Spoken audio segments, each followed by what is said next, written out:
Dans l'actualité également, un séminaire organisé récemment par la conférence ministérielle sur la coopération halieutique entre les États africains riverains de l'océan Atlantique.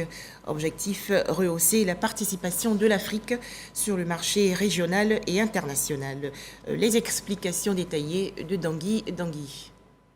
Les pays de la sous-région, parmi lesquels la Côte d'Ivoire, veulent créer une dynamique afin d'améliorer l'accès à la commercialisation du poisson sur les marchés internationaux et renforcer ainsi le rôle de leurs ressources halieutiques dans leur croissance économique respective. C'est l'enjeu du séminaire régional de 2 jours que la conférence ministérielle de la coopération halieutique entre les États africains riverains de l'océan Atlantique et Infopêche a organisé à Abidjan en collaboration avec les autorités ivoiriennes. On a constaté que le commerce de ces produits connaissait à travers le monde une croissance importante et pourtant l'Afrique n'intervenait que très peu au niveau de ce commerce, notamment à cause d'un certain nombre de goulots d'étranglement, particulièrement au niveau du contrôle qualité et au niveau de la méconnaissance de certains instruments internationaux. Le poisson étant un produit particulier, son commerce intègre beaucoup de contraintes et les techniciens doivent veiller à ce que toutes ces particularités soient reflétées dans des mesures futures à prendre